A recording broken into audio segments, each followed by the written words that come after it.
할렐루야. 예, 오늘은 2023년 마지막 날이에요.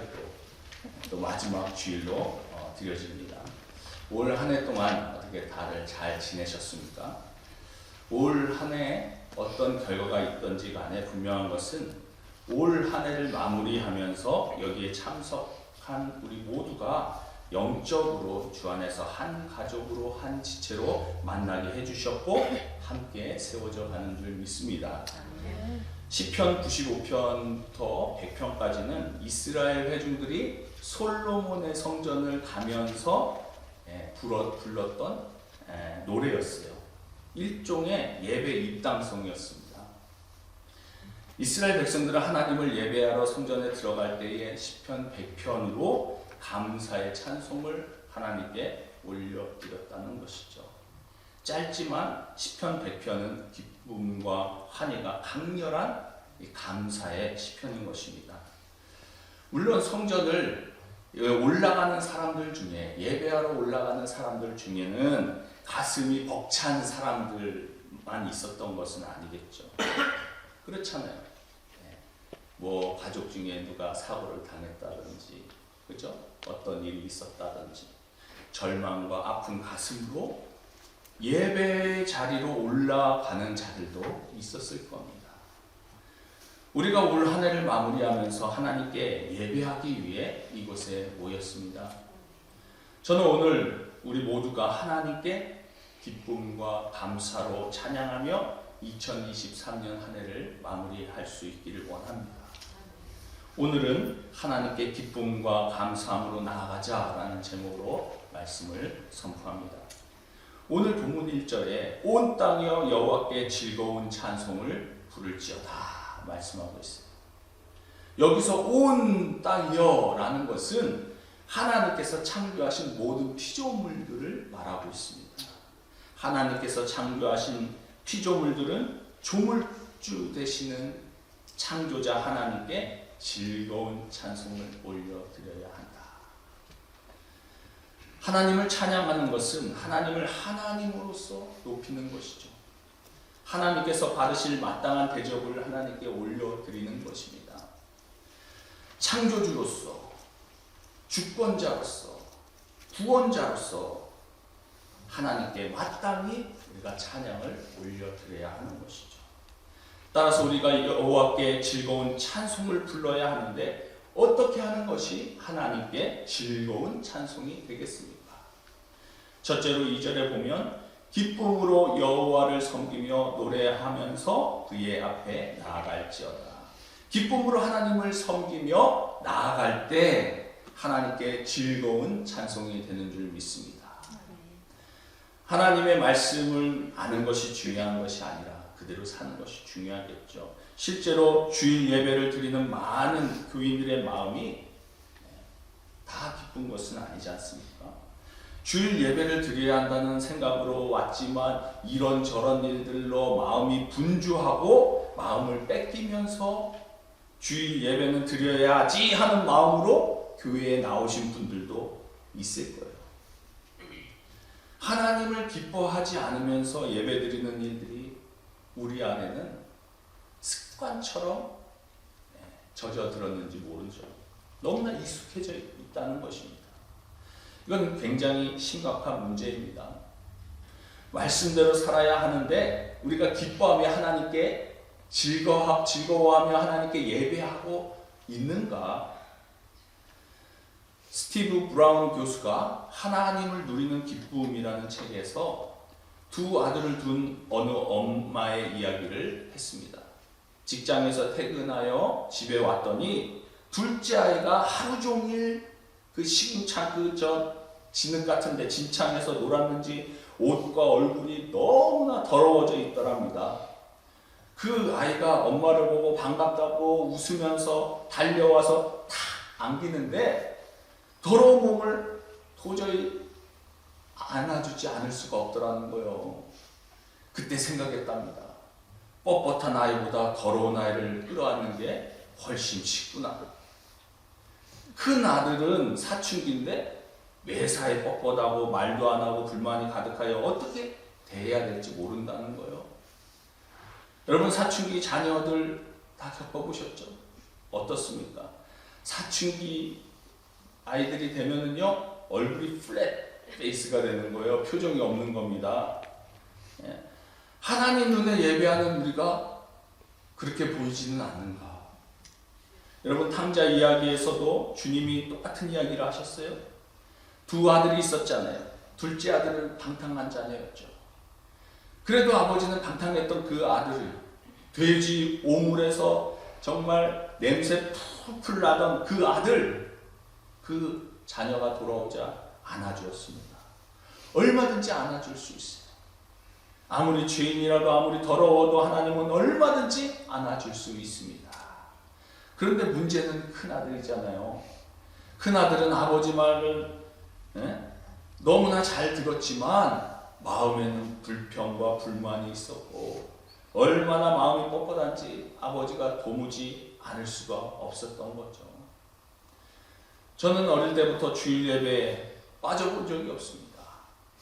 저의 젊은 시절, 어린 시절을 이렇게 보면 과연 하나님 보시기에 나는 기뻐하며 예배를 드렸느냐, 마치 뻣뻣한 아들처럼, 사춘기 아들처럼 예배 자리에 정말 하나님께 나아가지 않았는가.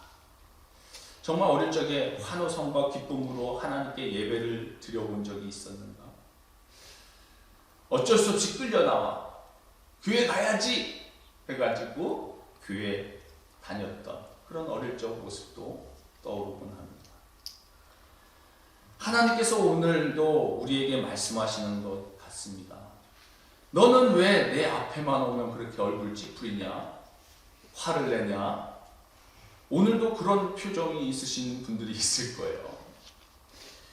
하나님 앞에 오기는 왔는데 근데 너는 왜 나만 보면 이렇게 화를 내냐?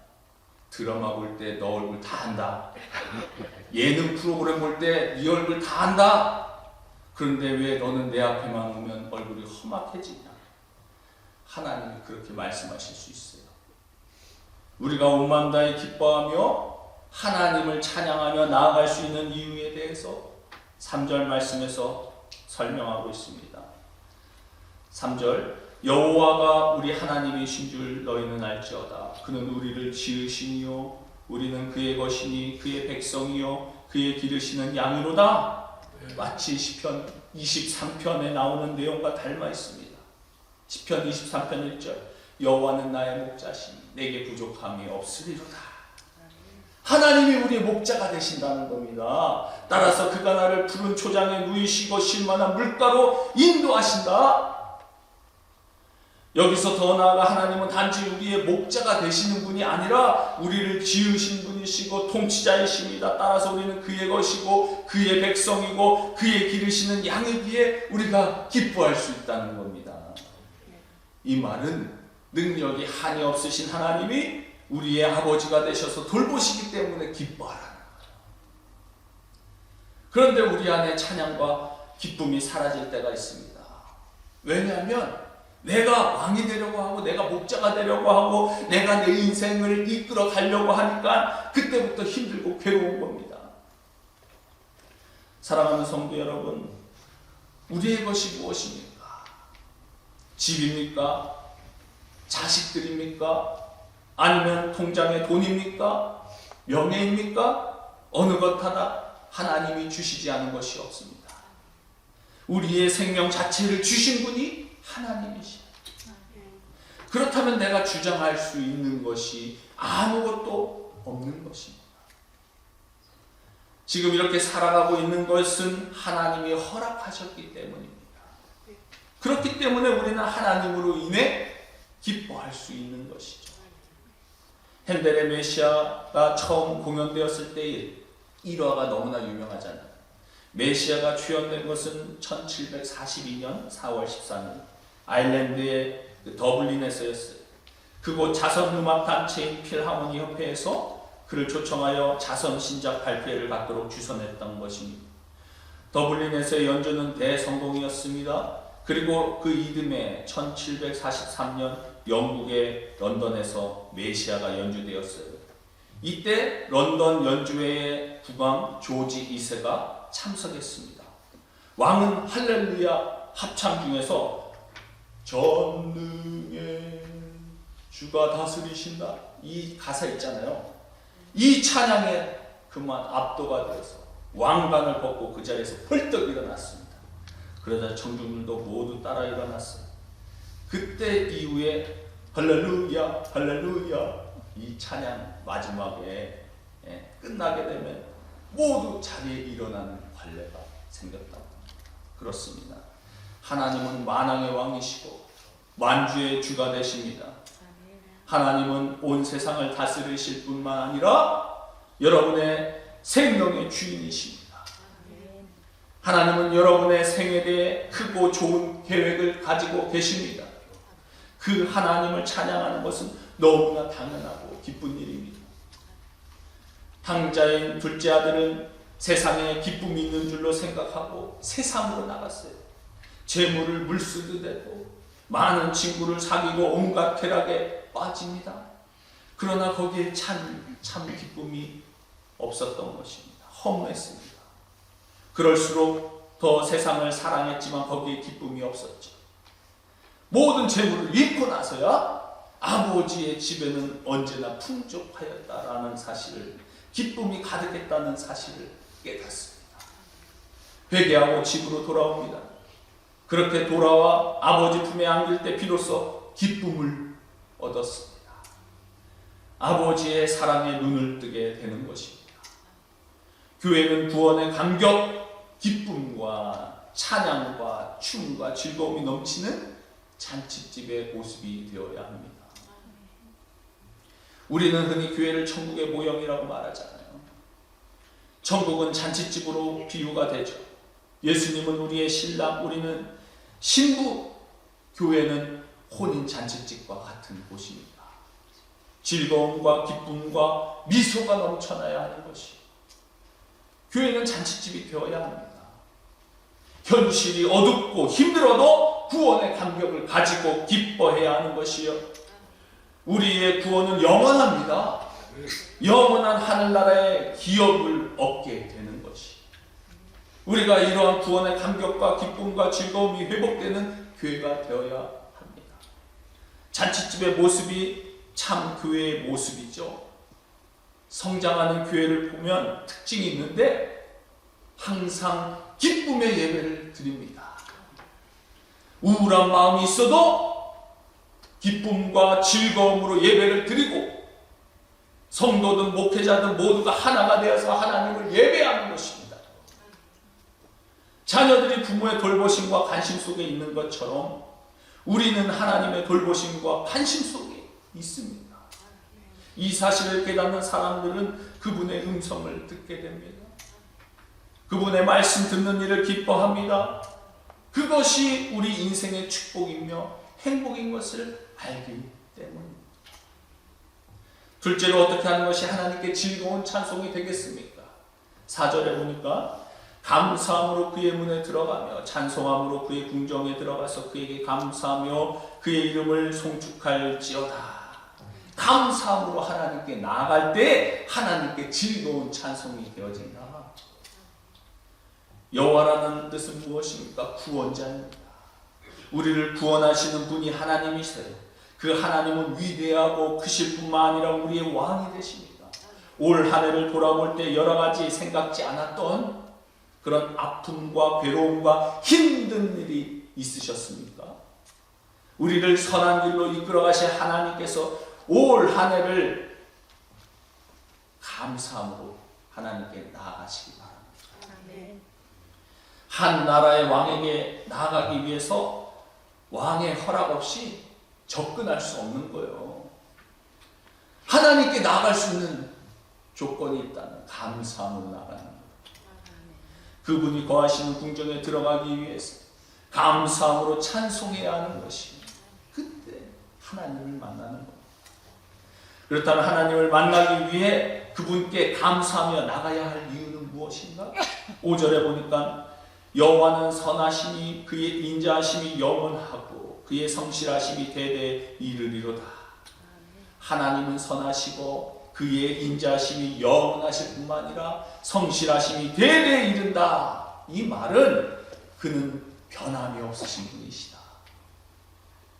왕이란 대단히 중요한 위치죠. 요즘 용어로 말하자면 대통령이겠죠. 대통령 한 사람이 위대하면 백성들의 삶이 편안해집니다. 대통령이 위대하지 못하면 백성들의 삶에 불만이 생기기 마련입니다.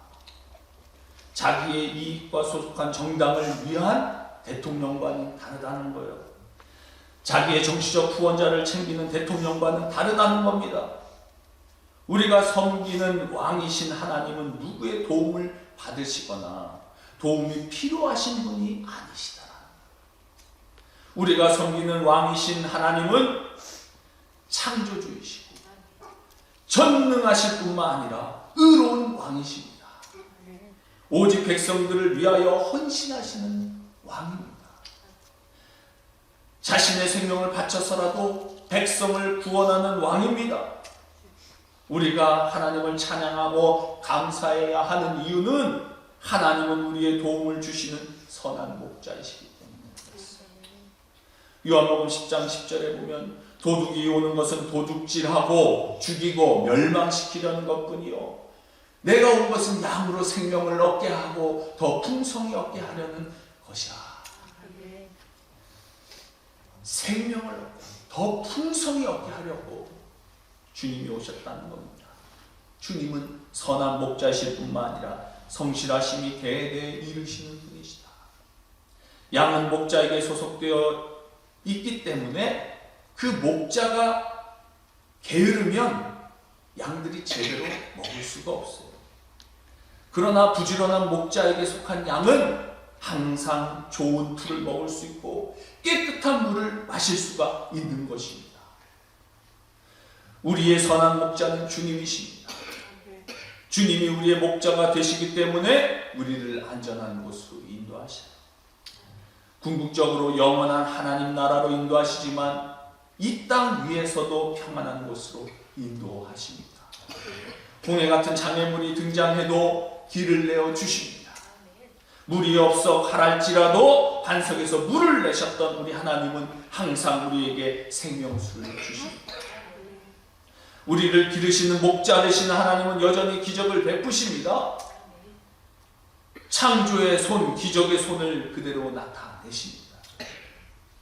때로는 어디로 헤쳐나가야 할지 도무지 막막한 캄캄한 터널 속에 들어가는 것 같을지라도 때로는 아무라도 붙잡고 실컷 하소연하고 싶은 그때에 사람들은 우리를 향하여 조롱할 수 있어요.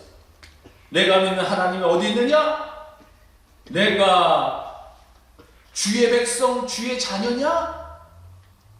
라고 우리를 낙심시킵니다. 그러나 그 순간에도 우리의 모습을 일일이 지켜보고 계시는 하나님이 계십니다. 그리고 그 하나님은 주의 자녀된 우리들을 구원하십니다. 그의 능력의 오른손과 거룩한 팔로 우리를 구원해내시고 베풀어 주시고 열방의 목전에서 분명하게 하나님의 살아계심을 드러내십니다. 때로는 하나님께서 우리의 삶 가운데 화가 복으로 바꿔주실 때도 있고 환난 가운데 의로운 오른손으로 기이한 일로 구원을 베푸실 때도 너무나 많이 있습니다. 찬송곡 570장에 보면 주는 나를 기르시는 목자여 나는 주님의 귀한 어린 양 푸른 풀밭 맑으신 내 물가로 나를 늘 인도하여 주신다.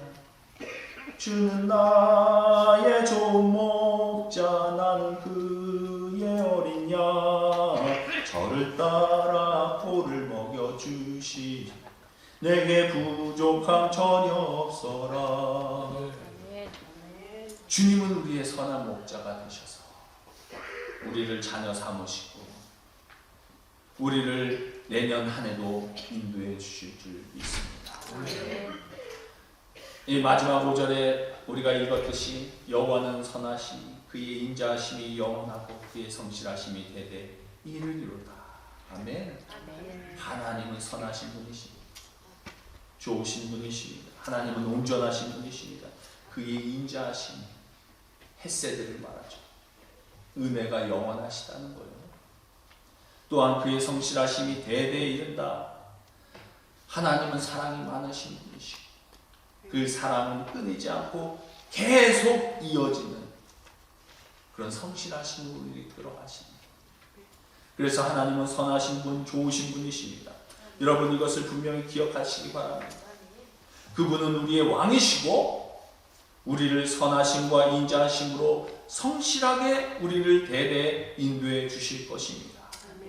이 말씀은 내년 2024년도에도 하나님의 선하심과 인자하심이 우리를 보호해 주실 것입니다.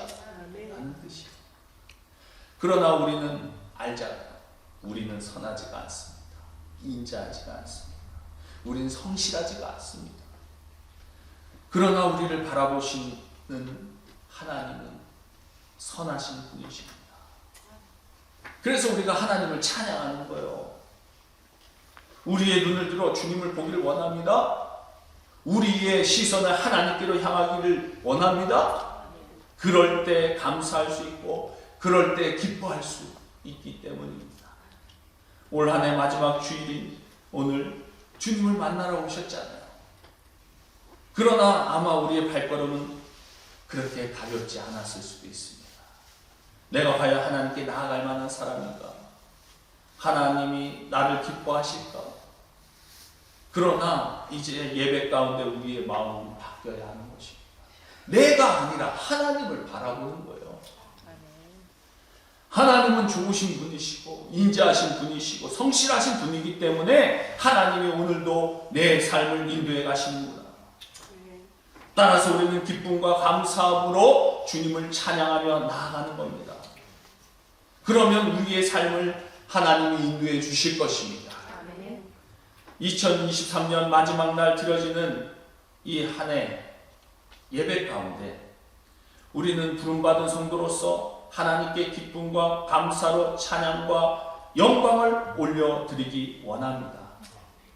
가장 쉬우면서도 하기 힘든 것이 무엇일까요? 감사하는 거예요. 불평하는 건 쉽습니다. 불평하면 감사가 사라져요. 감사하지 않는 것은 하나님의 선하심과 인도하심을 부정하는 행위입니다. 우리는 하나님 아버지께 감사하는 자녀가 되어야 합니다. 감사하는 자녀가 하나님의 참된 자녀인 것입니다. 하나님께 감사하는 자녀가 될 때 더욱 큰 감사를 창조하게 되고 축복의 삶을 살게 될 줄 믿습니다. 2023년 한 해를 마무리하면서 우리를 창조하시고 구원하신 하나님께 기쁨과 감사함으로 나아가길 원합니다.